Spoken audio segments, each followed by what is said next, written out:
mingi bino baye bozali scotché na programme à canal numérique télévision bisika inso bozali ko capter biso à travers vos salons IP boye malamu na nouveau numéro ya tribune libre. C'est vrai que ba maboke ezali ko sala mabipai na bipai coup de force opéré na Gabon ezali à la base il y a plusieurs commentaires. Est-ce peut-on dire que c'est un message au pays de la région? Que dire à l'égard ya baye balinga kate kotosa to kondima résultat ya maponomi? Et puis que faire pour que l'opposition ait adhéré na courtoisie électorale? Tala tina nini na bengisi d'abord moko ya bamanda bokonzi poete akoka koya koya nolata mitune mibale to misatu na tango muke boye nako kati sanangamba be vitre poete toko kokoyoka son de cloche ya balobeli ya basali ya l'état congolais, parce qu'il y a à dire là-dedans beaucoup plus na ba contentieux na recommandation.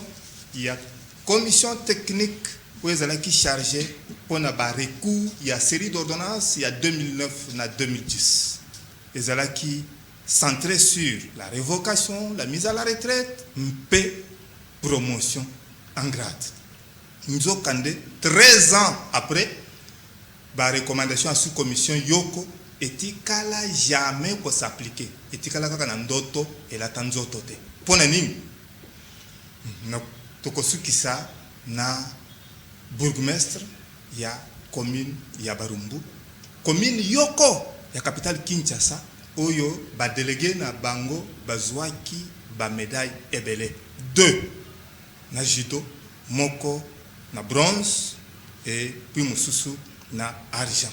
Tokoyo kayemei lo mami la koy Christophe. C'est vrai que azalaka beaucoup plus na terrain, mais akoya pe koye de sabiso tokomi wapi na morcellement oyezo salama na site il y a RVA Ndolo, parce que DG alobaki kaza archi occupé, mais sengeli to mata sikoyo to komata et pas ministre pour vérité et yebal kimia mpe boboto kama bota na bi mwana mboka Valérie Mpoy mbote wayo mbote yo zali secrétaire national adjoint chargé ya formation idéologique, un peu communicateur, il y a ECD Oyo ezali ko kamba na mwana mboka Martin Fayulu Maditi. C'est vrai que lobby parce que bangongeti kali ya kotanga. Commission électorale nationale indépendante et pesi déjà communiqué signé par Patricia Nseyamule la rapporteur. Convocation ya électorat pour la présidentielle c'est 1er septembre. Opération Kosalama pendant 30 jours na siège ya centrale électorale awa na commune ya Gombe. Martin Fayulu akokende to akokendete.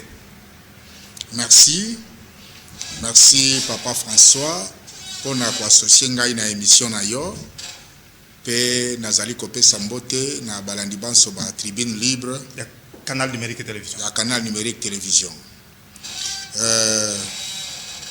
Motuna otuni ozana raison ya kotuna motuna en tant que mopanzi sango et sengeli oyeba pour journalisme il faut moi songi pour na koyeba makambo.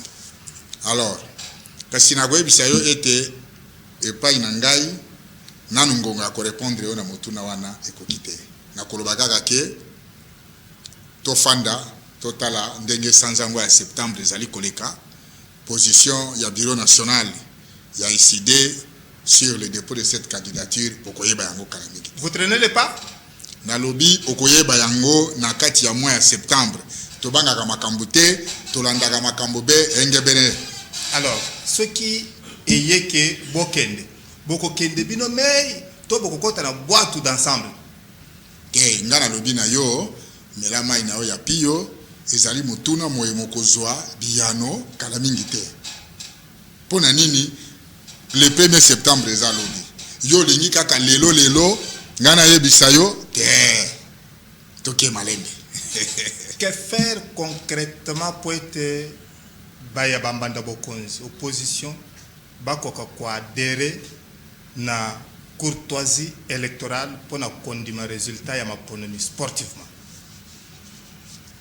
Bon, ya mokuse ezali mpona biso tondima ba résultat esengeli be processus esalema engebene na vérité des urnes tokende su musika wapi po tango tolobelaka vérité des urnes bato ebele basosolaka te limbisa.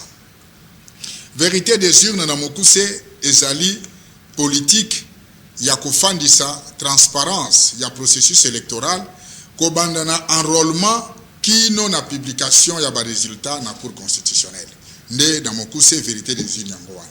Soki processus ezali transparent eli kolobake soki maemanso mazali kosala ba mazali polele bato bakoboya kondima résultat pona nini ndakisa omoni yo moko na 2006 2011 2018 tozali kosala audit externe ya fichier tango yeso ekomi na super président ya CENI mwana mboka Denis Kadima alobi yende ayebi makambo ya élection koleka baebanso baleka liboso na ye pona ye makambo ya audit externe ezali te metala ya kokama akeyinde koluka baninga na ye. Est-ce que yo kanisi mboka monene lokola oyo yo atana ba service ya l'état toloba itolobela ka passation des marchés makambo il fait à la transparent yo kende kozwa baninga na yo olokoti soki wapi après oyoko bana biso ete bon bondima amen batali audite moi 2 millions des akoloko déjà yo moko na no façon o memeli makambo ozali ko permettre te moto mususu andima. J'ai beaucoup aimé l'exemple ya Abbé Donatien Cholet. Alobi bozana mutu téléphone na yo ebungi ezana sac na ye yo lobi bon to bengisa moto mususu soda ou bien nani aya ko vérifier loko wana yo lobi te ozi téléphone obengi moninga na yo yaka kotala na sac na nga yo balobi boy moninga na yo ya tali après alobi nga na tel na moniteur est-ce que moto azali en face na yo akondima. C'est ça le problème. Mais il y a plusieurs cadres de concertation avec les leaders des partis et regroupements politiques. Cadre ni na concertation. Le 30 juin, tango, Denis Kadima a yambaki les 4 leaders de l'opposition, président élu Martin Fayoulou, M. Matata Pogno, Delis Sanga et puis Moïse Katumbi. A regretté que na malobani a lobi que so ki beaucoup tani ya modèle ya boyezala ki banda kala nde maïman somaye ma kokai kokome la bisote. Et bon autant wazongi kuna si akomi pomba comment ça a lobby ote plénière et lobby makambodion ceci les cacao mais c'est ça azoki meloko nini tala nanu jour oyoye a lancé appel d'offre pona ba observateur na yewana oyoya yeba na bango na lobby te observateur o ba na CENI ba observateur ya Denis Kadima. D'après vous, na mokolo a lancé na mokolo disons mokolo sali appel à la candidature na tango batango ba yena nde babandi mosala nyonso flou dans moins d'une semaine ebe batwana bazaki wapi mais ezala kaboete soki au niveau d'abord il y a liste électorale haute bengi fichier électoral mobulu mozali ko monodon tango tokokoma pena de na analyse ekozala bende ngwana affichage mobulu. Il faut étape iso ezala be na transparence. Maintenant la binonde batu boko sala ya bino seni interne de sorte à ce que bozwa ba élément ya ko controverser na oyo ba ko publier to boko soutenir oyo se sanga a ko cha en place ou bien oyo matata ko cha ou bien oyo katumbi ko cha te biso to lobi boye seni kakoyo toyebi na constitution kasi esaleli ya mosala eto sape constitution pour audit externe wana lokola to sali yango 3 fois na droit mais ezali nos us et coutumes yo yebi droit ezana 5 sources il y a la loi la doctrine la jurisprudence les us et les coutumes bon sikoyo ezali déjà na droit électoral na biso ezala kabongo yaza ko boya pona nini biso tolingi kaka seni wana mais to changer nde esaleli ya mosala na etapo to komi bazo lancer déjà réception pour la élection il y a présidence bino bolingi to changer besoin monoté que vous cherchez une chose et son contraire de sorte à ce que to zua tant muke et to comme sikoyo na délai constitutionnel besoin que le sous sikoyo que va respecter comme ça to que des transitions ensemble te ezabongote yo zoloba o tango tokomi mais ozo tunate biso to banda koloba depuis tango nini est-ce que uta tango biso to banda koloba soki ba salela l'évolution ata lelo yo soki ba lobi to salela lobi na landi mwana mboka Julien Paluku na Top Congo aza koloba ke esengeli pe ba enrôler Masisi na Ruchuru bon enrôlement wana ekozongisa makambo te kaka donc tant wana ba ko sala enrôlement soki baza ko sala pe audit affiché ko sala mikolo boni.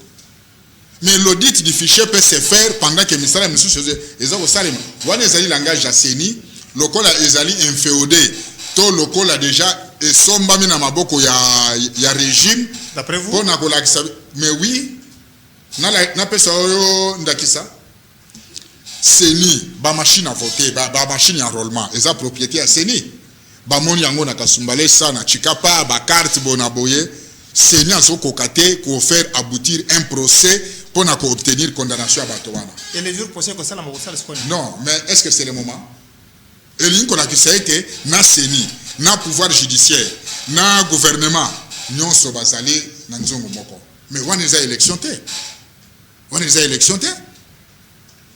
On est à élection té. Maintenant là, vous préparez la contestation ou vous êtes prêt à accepter le résultat oyo écoute maintenant ma économie auto kemeron nanu to komi na résultat te yo komi ko ba makaba résultat biso to lingi audit ya fichier électoral audit externe et pas ya ba oyebiti na pourquoi audit wana ezana motuya pamba te bato yo bakoya libanda bazali ba congolais te bazali ba congo te ba swahili te ba luba te ba ngala te baza bato ya libanda bazali bato ya IDPS te ya ICD te ya AFDC te baza ba indépendant ndengo za koyoko wana ya liboso donc bakosala mosala sans que bakotela fulani to pakala songolo to pakala zela nanu pardon ya mibale lokola eza misala na bango basalaka bakosala la crédibilité to honneur na bango wana bakoboya babebisa po soki babebisi bakomi ba chômeur ti yeso akoya yango wana bakoluka ete basala misala na bango ndenga malamu mais oyo ya kokende kozwa baninga na yo yiboye bani na bango na non mais ce n'est pas sérieux monsieur Kalima hein ce n'est pas sérieux mais ba lansaki appel pona nini baninga oyo nyoso boyebi wana ba balancer appel balobi ke ba wana bakozwa bango te basi bapekisaki bango basi batelemelaki bango et puis appel yango esali mikolo boni. Hein? Est-ce qu'appel le temps que vous lancez vous permettre de battre Sobaya papa tozo comprendre ba jewana to yebi yango ata malumalu ayeba ki ko tricher ata ngoyimulunda to surtout nanga oyo ayeba ki ko tricher mais kadima c'est-à-dire zéro ko yambwete to katsa na ngambu ya bevitre yebise biso coup de force yo leki na Gabon.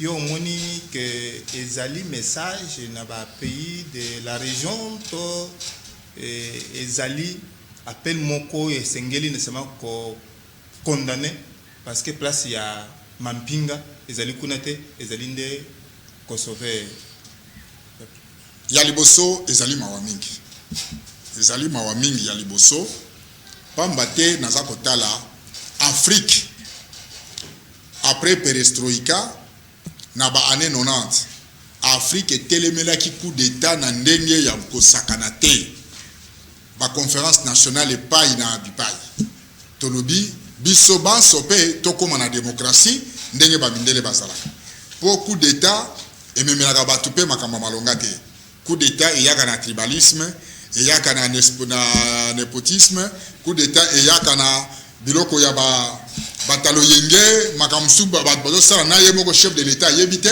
yo kanisi makamnyo sala ko sala ma na tango Mobutu maréchal ayeba jango bapomba babimaka wana bazo abuser de la confiance pe bazali biloko ndenge wana alors biso africain tolobaki tolingi démocratie lokola tolingi démocratie pona ngai il faut tokende na etumba ya démocratie kino suka alors na lobi ezali mawana no pona nini pona komona ete mayoyo basokola nango bibembe, c'est-à-dire ba coup d'état militaire oyo kon Afrika boyaki na banda koyoka lelo na Guinée bazongeli coup d'état na Mali, bazongeli coup d'état na Burkina Faso.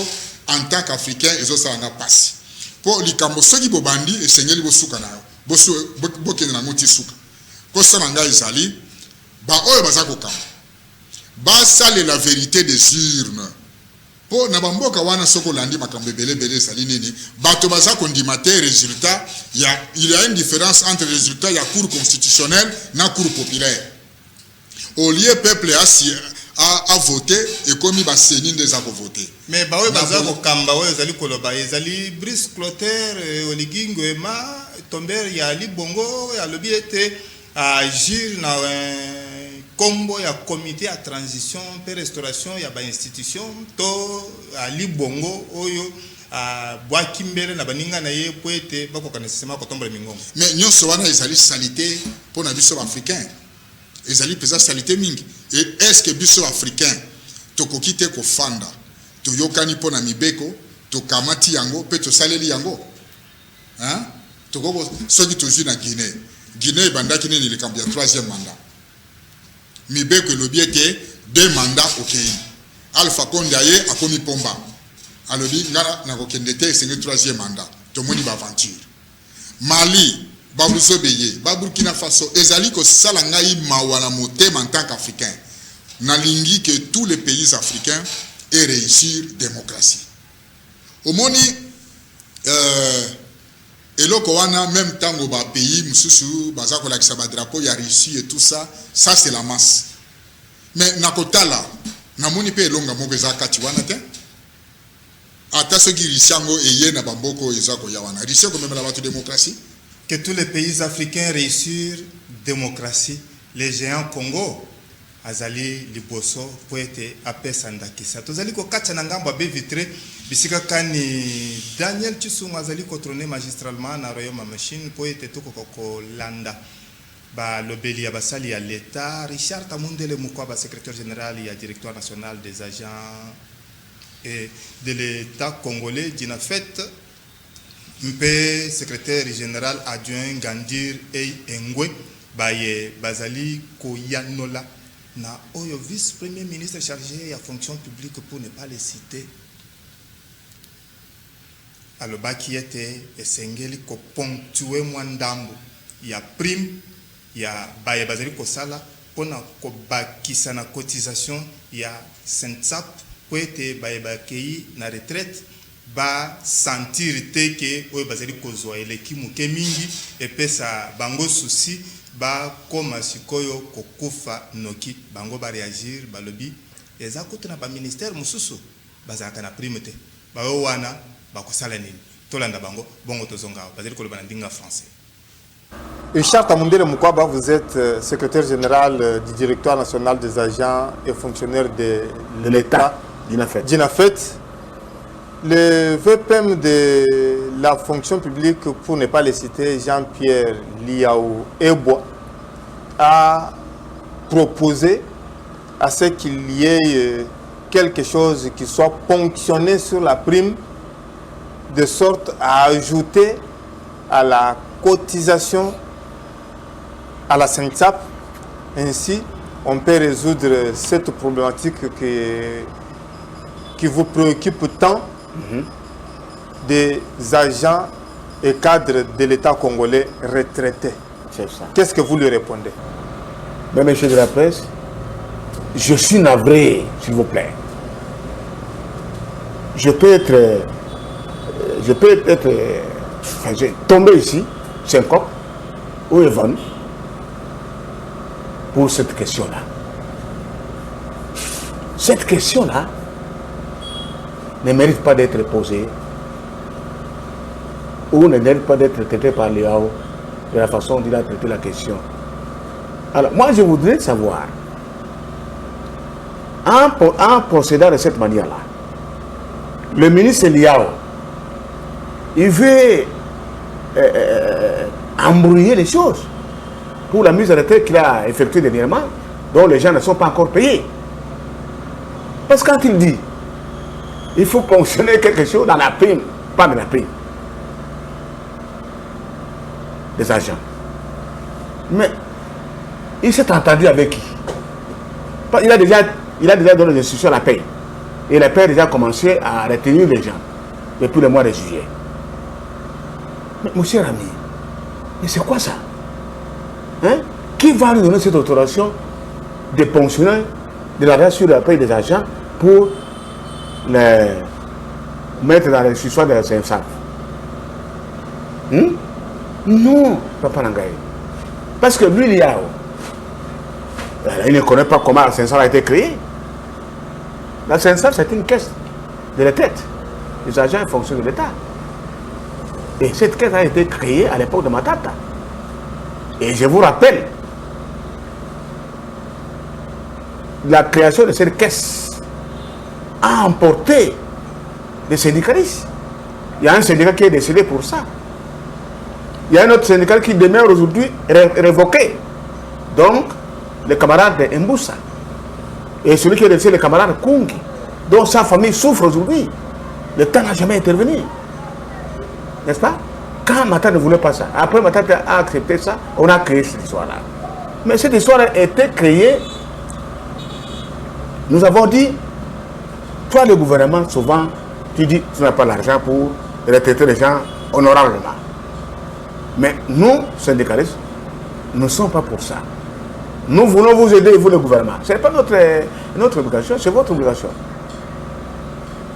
Nos agents, nous-mêmes, nous allons donner quelque chose. Et l'État va donner quelque chose. Quelque chose de quoi? Nous avons dit, sur le 100% que les syndicalistes, que nous voulons demander à l'État de prendre, nous demandons à l'État de prendre, de donner sur 100%, et nous allons dire à nos agents, nos affiliés, d'accepter qu'on nous retienne les 40%. N'est-ce pas? Ça va faire 100% pour que, quand on retraite les gens, qu'on les traite honorablement. C'est ce que nous sommes convaincus. N'est-ce pas? Eh bien, c'est ça. Alors, quand Liao dit, on doit fonctionner, on doit enlever, renforcer. Mais dis mon frère, renforcer qui? Hein? Papa, renforcer qui? Renforcer pour la République dont l'État est le responsable numéro 1? Non, j'ai dit non. Donc, lui, Liao est ailleurs. Il est en train d'embrouiller les gens.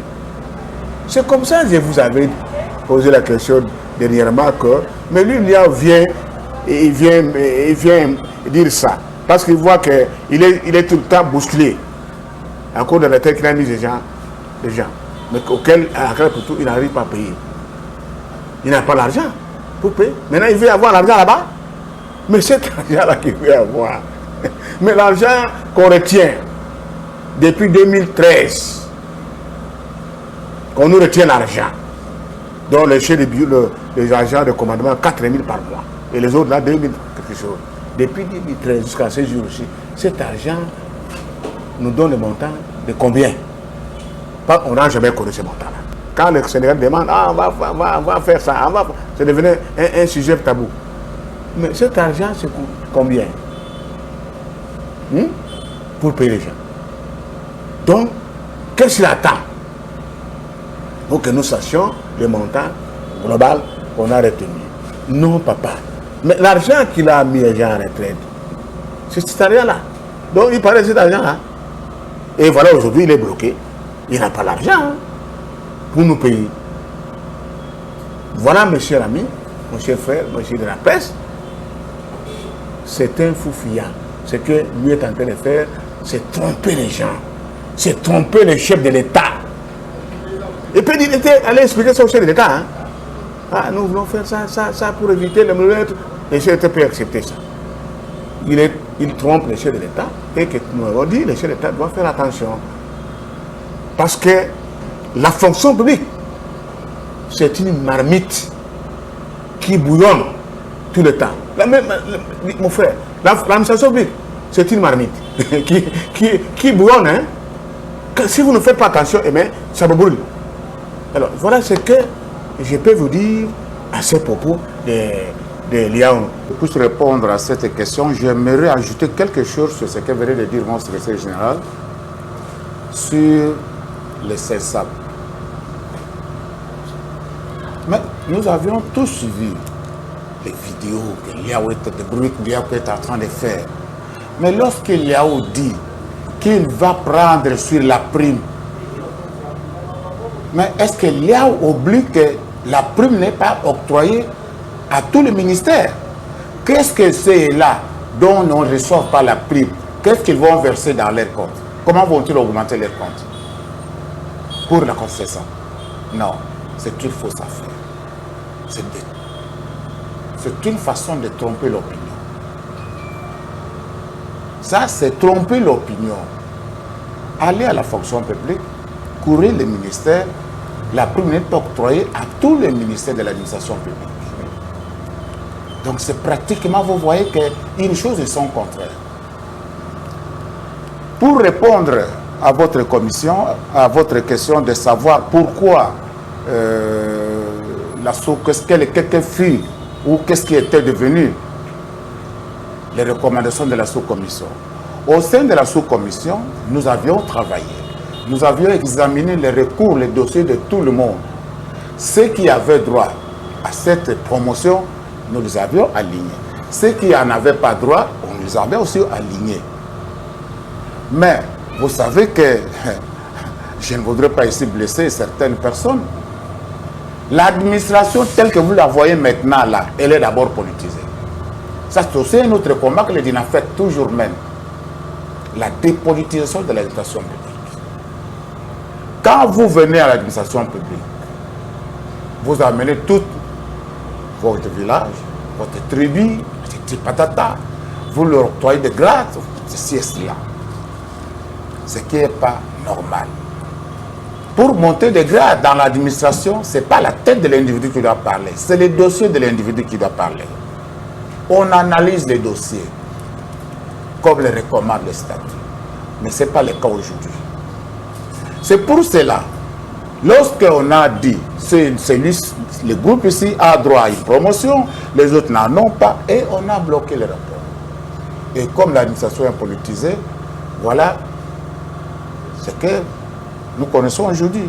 Et c'est suite à ce que vous posez la question aujourd'hui. Donc, on doit dépolitiser l'administration, et c'est important.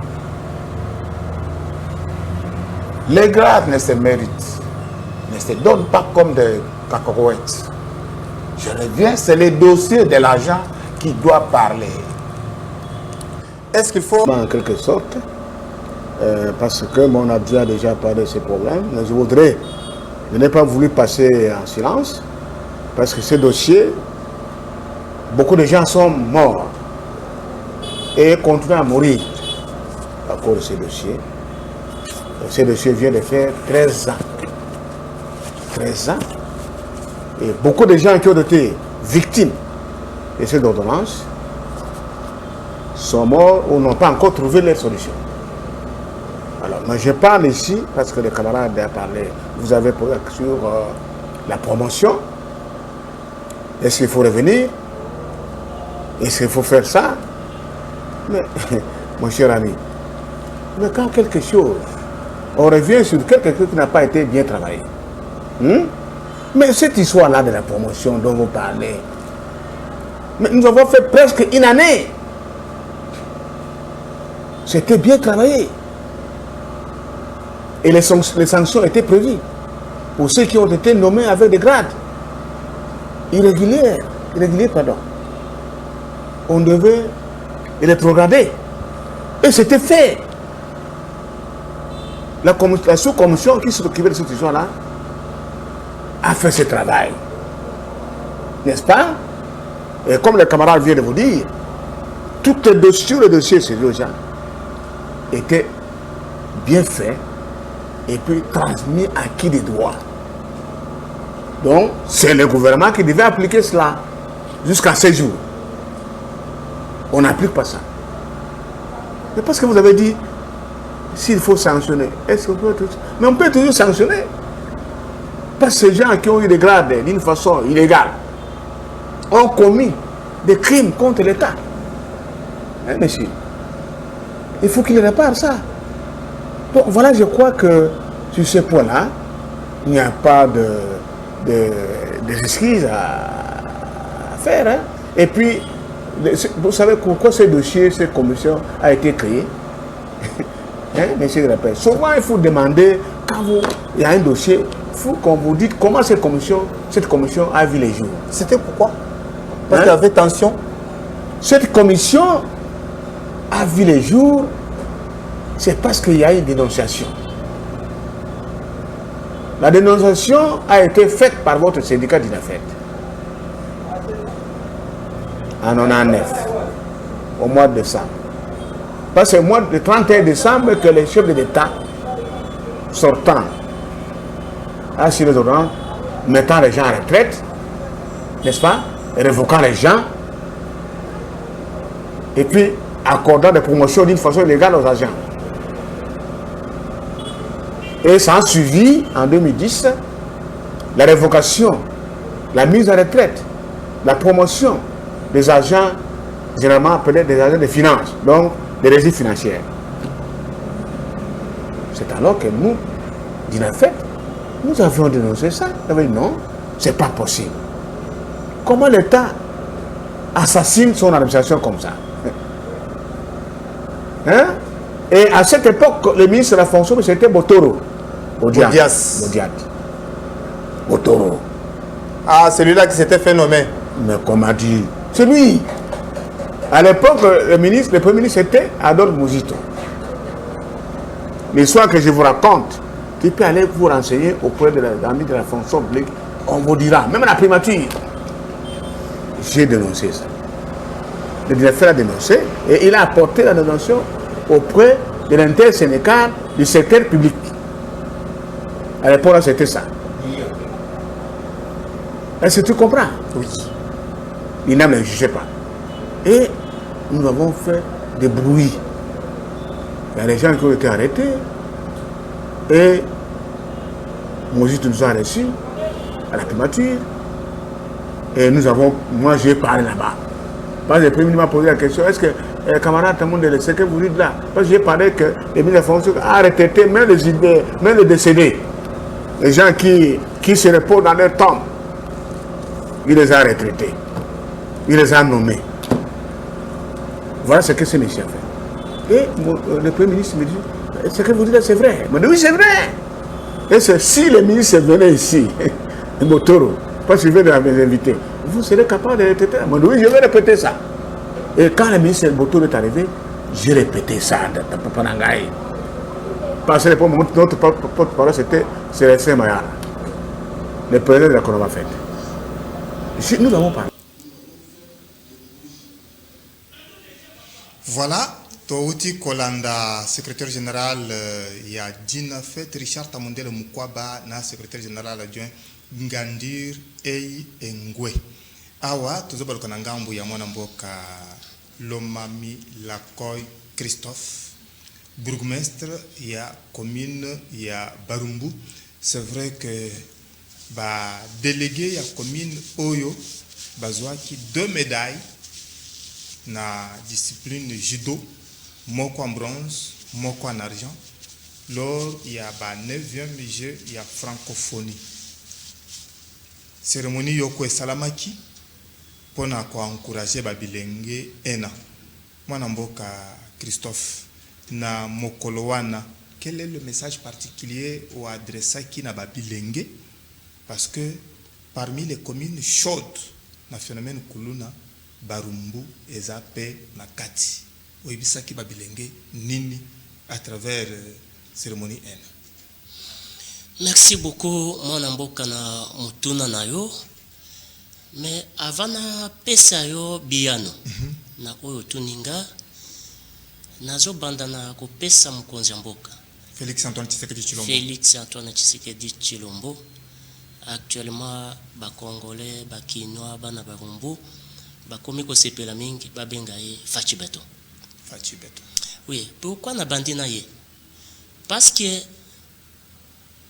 9e G à francophonie, le président de la République s'est impliqué personnellement yango wana omonaki ke réussite ezalaki total.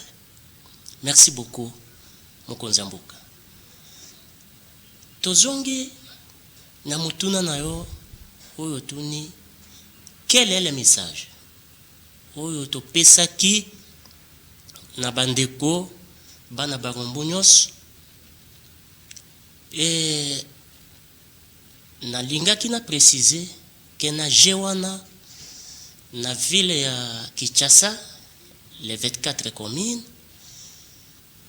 celle jusque là Tozo Lukasi, il y a une autre commune, mais jusque là c'est Barumbu qui a eu 2 médailles. Bravo. Et na message oyo tokokaki kopesa, malheureusement to salaki organisation tout ça, mais les jours de l'événement ngamoko na kokaki kozala te, empêché pour des raisons d'état. Mais malgré mon absence, mais bana Barumbu se sont impliqués totalement pour réussite ya oyo to salaki pour que to yamba bandeko wana, to féliciter bango, to l'accepter ba mususu que ndengo tuni que Barumbu eza parmi les communes oyo eza cité pour na kuluna. To pesaki ba oyo ba bazalaki sur place ba yebisaki bango que non, kuluna eza mosala te. Botala baninga oyo bango honneur oyo bango ba pesi Barumbu, ville à Kinshasa pe toute la République. Il y a discipline parce que bato bakanisa kasoki amoni sportif tolo et vimbiye c'est bandit c'est kuluna. Non, mais voilà, ba jeune aimé balé à Barumbu se sont donné corps et âme pour na ba participer na jewana. Tango bake oyebi moko abeta français. Oui. Oyebi ndenge na beta ki français wana. Ndenge nini? Ndeko. Ayebsie merci nazo beta yo. Ah bon? Oui. Na lingala et beti français. Lui n'a pas compris mais alobinine. C'est à ce moment-là qu'il les profite. Sur quel levier yo sengeli ko appuyer pona ko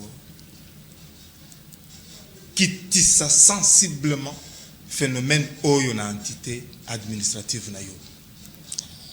Et na mutuna wana na pesa ke réponse na batu nyonso ou bien ba journaliste nyonso oyo batunaka nini tokoki kosala pour que phénomène kuluna esila ou bien et réduire sensiblement à Barumbu.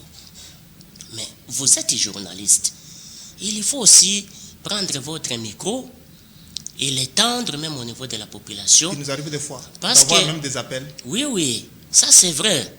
Je ne dis pas que Ekiti soit à 100% ou à 90%. Mais eza lisusu ndenge ezalaki liboso te. Ah bon, c'est déjà bien parti.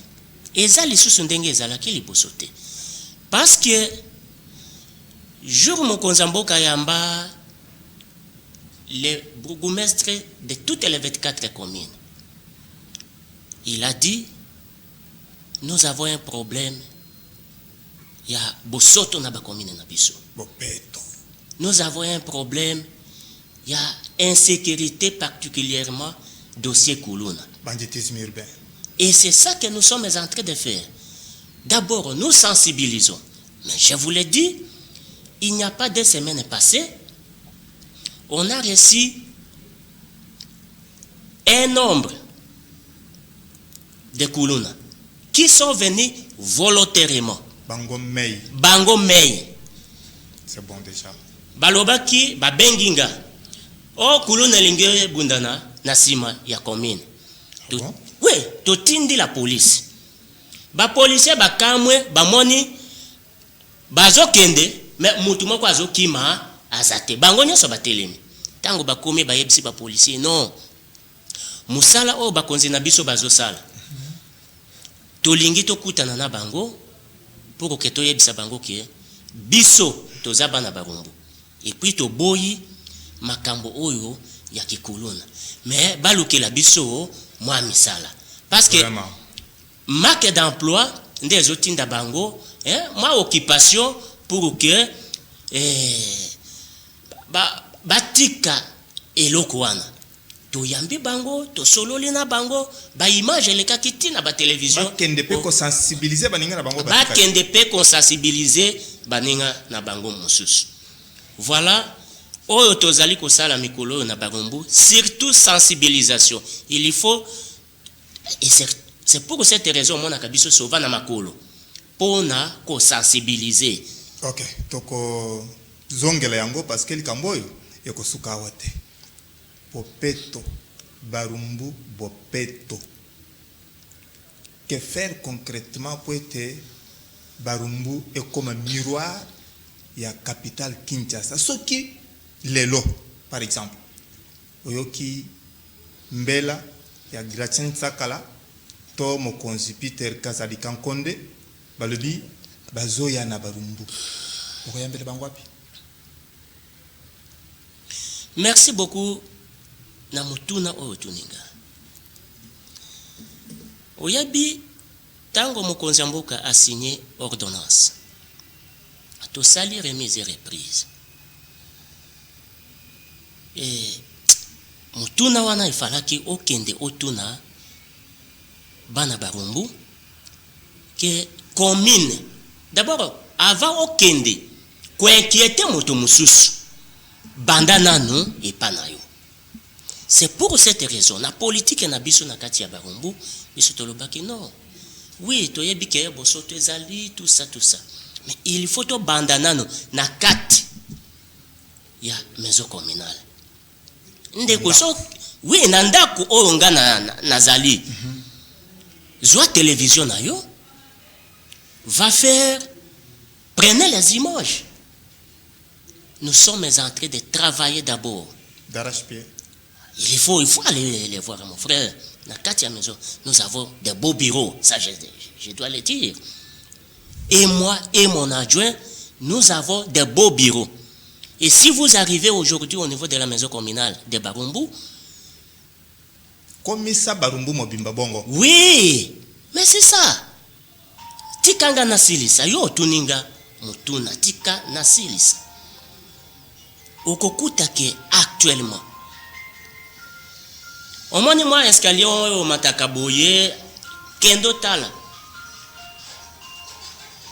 tout bakaro ba salle de réunion c'est déjà fini soko kotala lisusu salle de réception bon kende siko na parce que na yebi ke suka ko yebisanga dossier ya ba toilette ya Barumbu mon frère oyebi yango mais kendo tala nous parlons avec des preuves. Il a fallu m'appeler avant au Benganga, au Banda, au Linga, au Banda. C'est pas pour kuna, bisika kende ko sala conférence. Oui, kendo tala.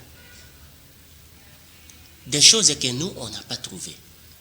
Mais malgré les maigres moyens, nous sommes en train de travailler pour que Barumbu et Koma parmi les communes au Bakoki ko cité na ville à Kinshasa c'est propre, il faut Barumbu zanakati. Vérifier pe ba fandi ya Barumbu pour être to yo kate oyo ezo sala mabisika mususu soki mbule beti ba musu ba profiter ko fongola dal. Bon, yebise biso particulièrement les camboyo ya morcellement ya terrain ya RVA ndolo to komi wapi? Non. Parce que le gouverneur a tellement de journaliste dossier wana biso to kutaki yango. Bo hérité ndeko hérité. Oui, to kutaki ba maison wana ezotongama. Tango biso na autorisation anani?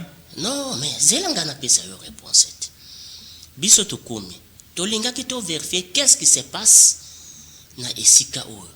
To tindi ba invitation, to tindi RVA personne bango nyos bandaki koyate chance tozwi soutien ya vice-gouverneur ya ville ya Kinshasa Jekoko Mulumba. Un jour kaka ndenga atambolaka namoni téléphone esonné yaka place telle tokutie. Vous pouvez me donner une explication à dossier ou qu'est-ce qui se passe? Yo mokonzi awa. Oui, oui. Na yebsie, excellence, dossier oyo, biso to kuti yango. Mais, to tinda ki ba invitation pour que ba yebisa biso, musala oyo ezali ko salema, lo lenge nini. Comme tozwa ki motote. Sur place, apé singa ba instruction. Il faut suspendre les travaux. Voilà les niveaux où nous nous retrouvons pour ces dossiers. Alors, na oyo tunaki ya misala, tozali ko sala musala ndeko. Na barumbu musala ezali ko salem. Et c'est pour cette raison naza ko benga bandeko nanga nyonso ya barumbu. Barumbu eza ya biso. Soki biso moko to sali basalongo te. Moto mususu oya ko ya ko sali la biso azate.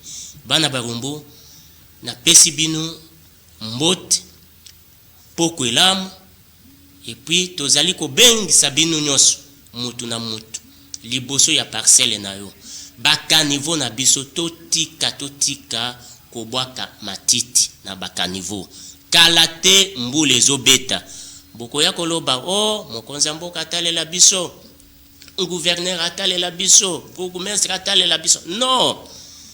Batouana bayaka kobwaka matiti na bakanivo te, c'est biso population. Pikamboyo ekosuka awa te tokomata nango ti epa Pius Mwabilu Mbayu Mukala. Loma Milako Christophe nazo rappelé kozali bourgmestre la commune ya Barumbu Totondio. Merci beaucoup ndeko journaliste na invitation na yo. C'est vrai que tango nde kaboli biso ndoka nde ya kokondoleza la kinano na kombo ya Daniel Chisungu, Dadi Mukunku, Rigen Maleo, Guillaume Mubenga mingi bino baye bozali ko tambola na bendela ntomba Kongo na mitema na bino, François Mukanda atondi bino tokutani mbalasi.